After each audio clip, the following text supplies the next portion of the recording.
secretário-geral da ONU, Antônio Guterres, chefes de Estado, de governo e de delegação, senhoras e senhores, apresento aos senhores um novo Brasil que ressurge depois de estar à beira do socialismo. Um Brasil que está sendo reconstruído a partir dos anseios e dos ideais de seu povo.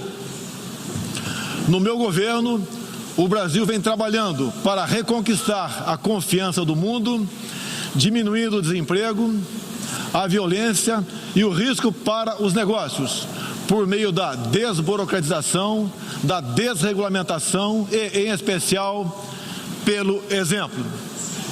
Meu país esteve muito próximo do socialismo, o que nos colocou numa situação de corrupção generalizada, grave recessão econômica, altas taxas de criminalidade e de ataques ininterruptos aos valores familiares e religiosos que formam nossas tradições.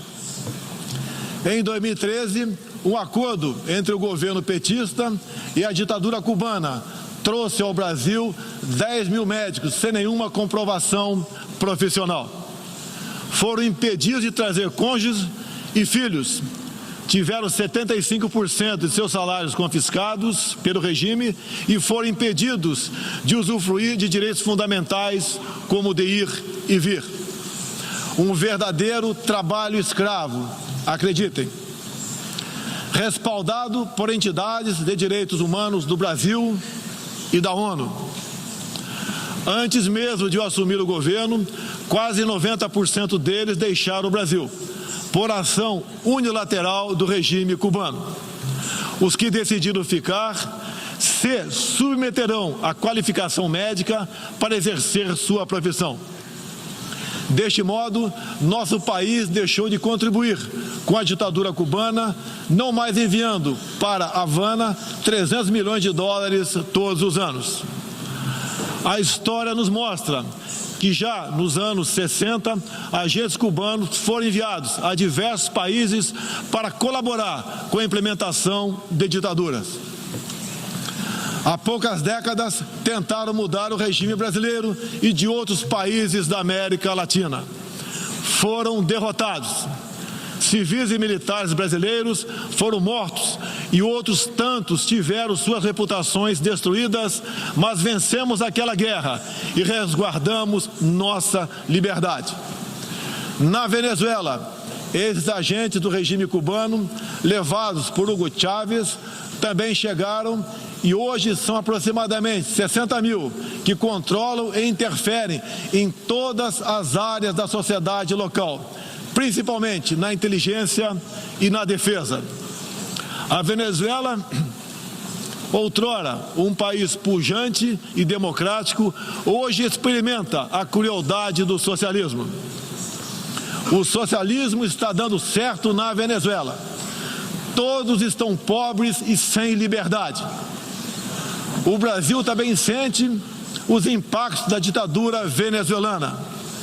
Dos mais de 4 milhões que fugiram do país, uma parte migrou para o Brasil, fugindo da fome e da violência.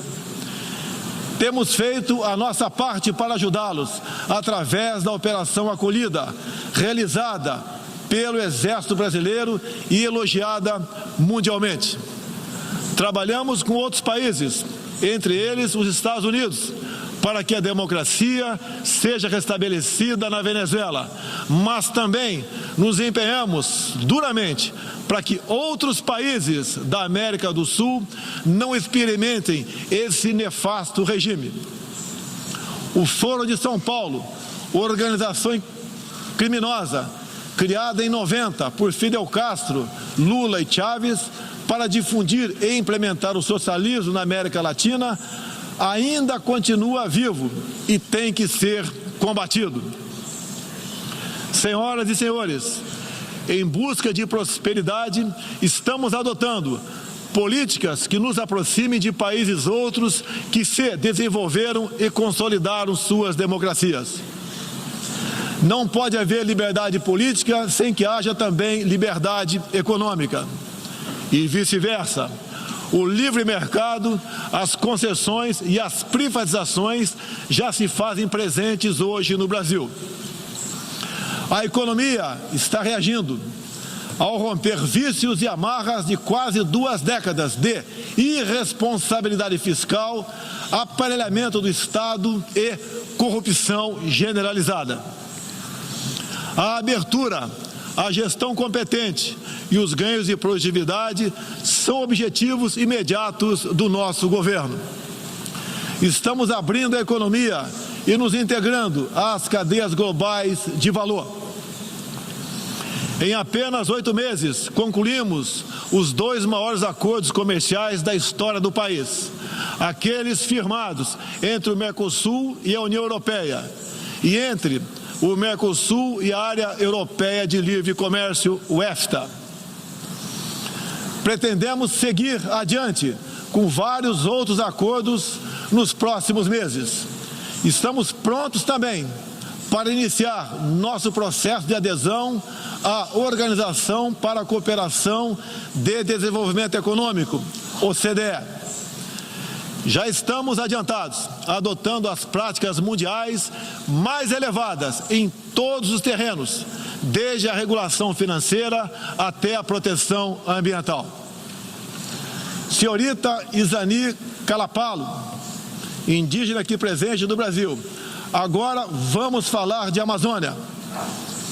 Em primeiro lugar, meu governo tem o compromisso solene com a preservação do meio ambiente e do desenvolvimento sustentável em benefício do Brasil e do mundo. O Brasil é um dos países mais ricos em biodiversidade e riquezas minerais. Nossa Amazônia é maior que toda a Europa Ocidental e permanece praticamente intocada. Prova de que somos um dos países que mais protege o meio ambiente. Nessa época do ano, o clima seco e os ventos favorecem queimadas espontâneas e também as criminosas. Vale ressaltar que existem queimadas praticadas por índios e populações locais, como parte de sua respectiva cultura e forma de sobrevivência. Problemas qualquer país os tem. Contudo, os ataques sensacionalistas que sofremos por grande parte da mídia internacional, devido aos focos de incêndio na Amazônia, despertaram nosso sentimento patriótico.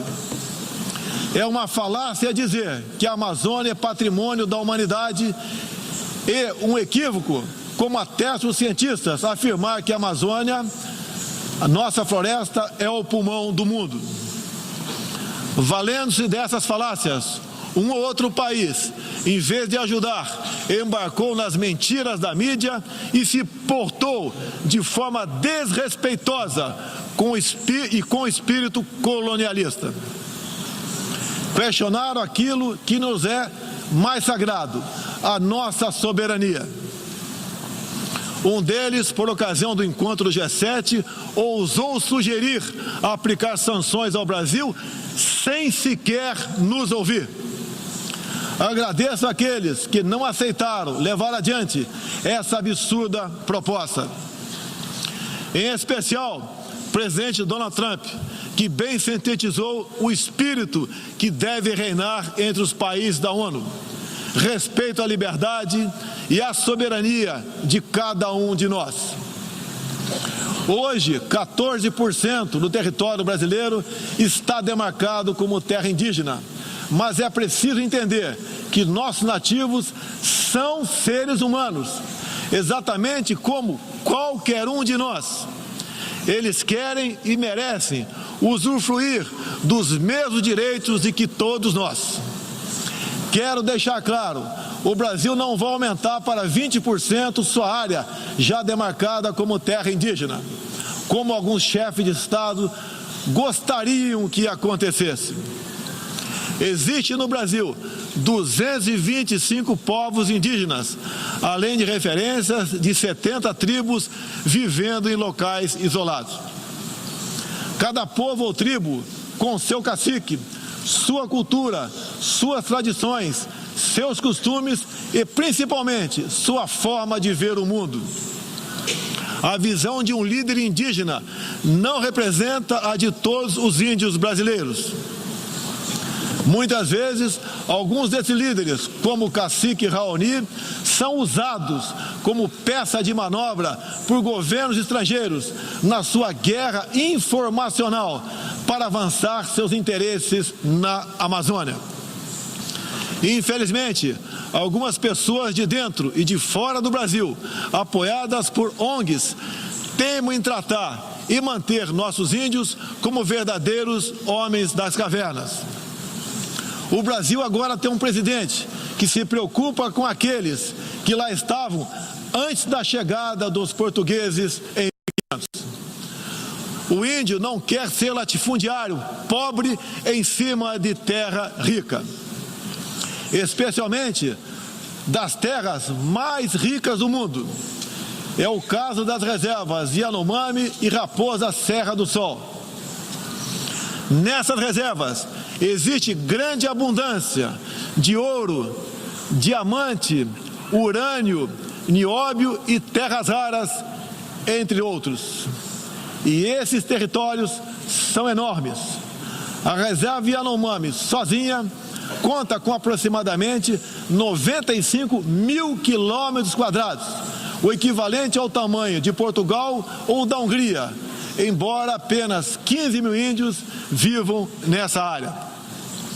Isso demonstra que os que nos atacam não estão preocupados com o ser humano índio, mas sim com as riquezas minerais e a biodiversidade existentes nessas áreas. E para mostrar aos senhores que não existe uma autoridade única entre os índios, eu quero ler uma carta aqui de grande parte das comunidades indígenas endereçadas para os senhores. O grupo de agricultores indígenas do Brasil, formado por diversas etnias e com representantes por todas as unidades da federação, que habitam uma área de mais de 30 milhões de hectares do território brasileiro, vem respeitosamente perante a sociedade brasileira endossar apoio total e restrito à indígena Izani Calapalo, aqui presente, do Parque Indígena do Xingu, Mato Grosso, que a mesma possa, na Assembleia das Nações Unidas, em Nova York, Estados Unidos, externar toda a realidade vivida pelos povos indígenas do Brasil, bem como trazer à tona o atual quadro de mentiras propagado pela mídia nacional e internacional, que insistem em fazer dos povos indígenas do Brasil uma reserva de mercado sem fim, atendendo interesses estrangeiros de países que ainda enxergam no Brasil uma colônia, sem regras e sem soberania. O Brasil possui 14% do seu território nacional regularizado como terras indígenas e muitas comunidades estão sedentas para que o desenvolvimento dessa parte do Brasil finalmente ocorra sem amarras ideológicas ou burocráticas. Isso facilitará o alcance de uma maior qualidade de vida nas áreas do empreendedorismo, saúde e educação. Uma nova política indigenista no Brasil é necessária. O tempo urge. Medidas arrojadas podem e devem ser incentivadas na busca pela autonomia econômica dos indígenas. Certamente que, se um conjunto de decisões vier nesse sentido, poderemos vislumbrar um novo modelo para a questão indígena brasileira. Um novo tempo para as comunidades indígenas é fundamental. A situação de extrema pobreza em que se encontram, sobrevivendo tão somente do Bolsa Família e de cestas básicas, nunca representou dignidade e desenvolvimento. O ambientalismo radical e o indigenismo ultrapassado e fora de sintonia com o que querem os povos indígenas representam o atraso, a marginalização e a completa ausência de cidadania. A realidade ora posta impõe que o mundo, na arena da Assembleia das Nações Unidas, possa conhecer nossos desejos e aspirações na voz da indígena Izani Calapalo, que transmitirá o real quadro do meio ambiente e das comunidades indígenas brasileiras. Portanto, Izani Calapalo goza de confiança e do prestígio da liderança indígena interessada em desenvolvimento, empoderamento e protagonismo, estando apta para representar as etnias relacionadas anexas, que são 52. Acabou o monopólio do senhor Raoni. A Organização das Nações Unidas teve papel fundamental na superação do colonialismo e não pode aceitar que essa mentalidade regresse a estas salas e corredores sob qualquer pretexto. Não podemos esquecer que o mundo necessita ser alimentado. A França e a Alemanha, por exemplo, usam mais de 50% de seus territórios para a agricultura. Já o Brasil usa apenas 8% de terras para a produção de alimentos. 61% do nosso território é preservado. Nossa política é de tolerância zero para com a criminalidade, aí incluídos os crimes ambientais.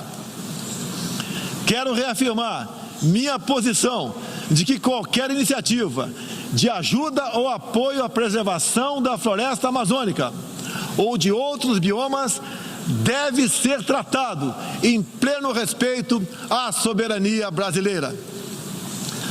Também rechaçamos as tentativas de instrumentalizar a questão ambiental ou a política indigenista em prol de interesses políticos e econômicos externos, em especial os disfarçados de boas intenções. Estamos prontos para, em parcerias e agregando valor, aproveitar de forma sustentável todo o nosso potencial. O Brasil reafirma seu compromisso intransigente com os mais altos padrões de direitos humanos, com a defesa da democracia e da liberdade de expressão religiosa e de imprensa. É um compromisso que caminha junto com o combate à corrupção e à criminalidade, demandas urgentes da sociedade brasileira. Seguiremos contribuindo, dentro e fora das Nações Unidas, para a construção de um mundo onde não haja impunidade, esconderijo ou abrigo para criminosos e corruptos. Em meu governo, o terrorista Cesare Battisti fugiu do Brasil, foi preso na Bolívia e extraditado para a Itália.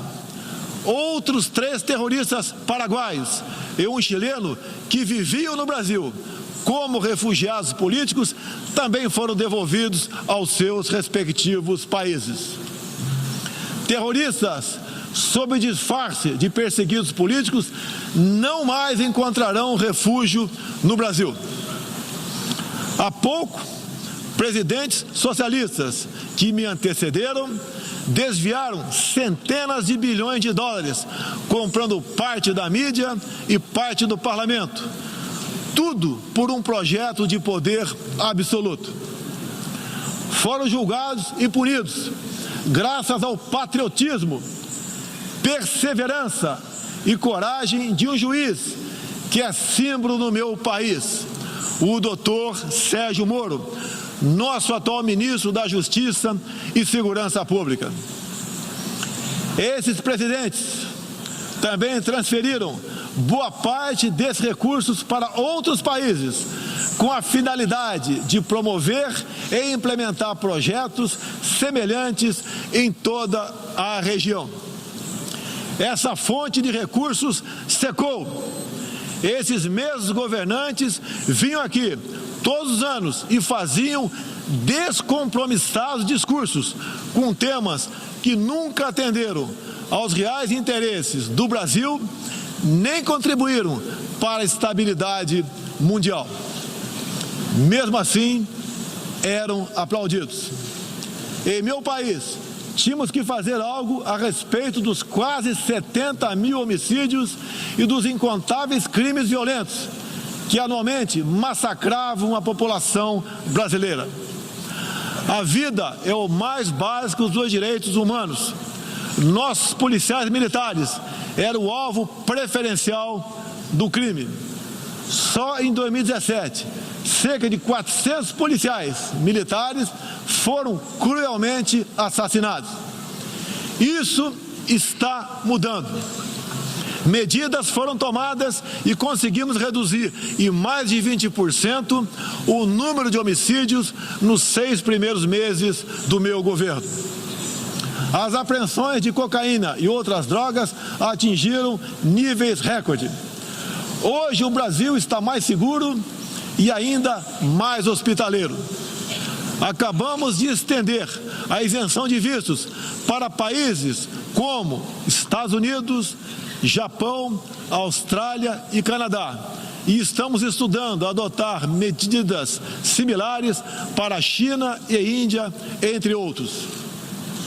Com mais segurança e com essas facilidades, queremos que todos possam conhecer o Brasil, em especial a nossa Amazônia, com toda a sua vastidão e beleza natural.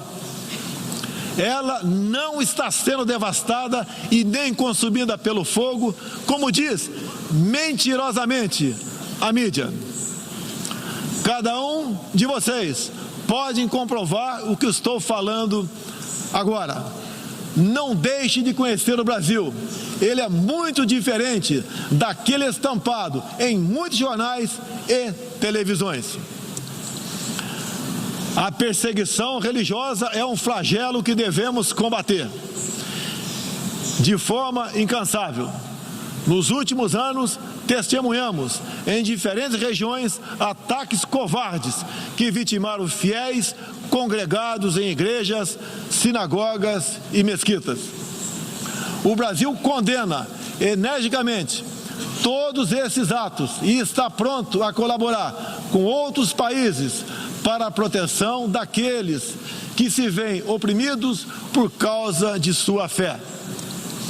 Preocupam o povo brasileiro, em particular, a crescente perseguição, a discriminação e a violência contra missionários e minorias religiosas em diferentes regiões do mundo. Por isso, apoiamos a criação do Dia Internacional em memória das vítimas de atos de violência baseados em religião ou crença. Nessa data, recordaremos anualmente aqueles que sofrem as consequências nefastas da perseguição religiosa. É inadmissível que, em pleno século XXI, com tantos instrumentos, tratados e organismos, com a finalidade de resguardar direitos de todo tipo e de toda sorte, ainda haja milhões de cristãos e pessoas de outras religiões que perdem sua vida ou sua liberdade em razão de sua fé. A devoção do Brasil à causa da paz se comprova pelo sólido histórico de contribuições para as missões da ONU. Há 70 anos, o Brasil tem dado contribuição efetiva para as operações de manutenção da paz das Nações Unidas. Apoiamos todos os esforços para que essas missões se tornem mais efetivas e tragam benefícios reais e concretos para os países que as recebem. Nas circunstâncias mais variadas, no Haiti, no Líbano, na República Democrática do Congo, os contingentes brasileiros são reconhecidos pela qualidade de seu trabalho e pelo respeito à população, aos direitos humanos e aos princípios que norteiam as operações de manutenção de paz. Reafirmo nossa disposição de manter contribuição concreta às missões da ONU, inclusive no que diz respeito ao treinamento e à capacitação de tropas, área em que temos reconhecida experiência.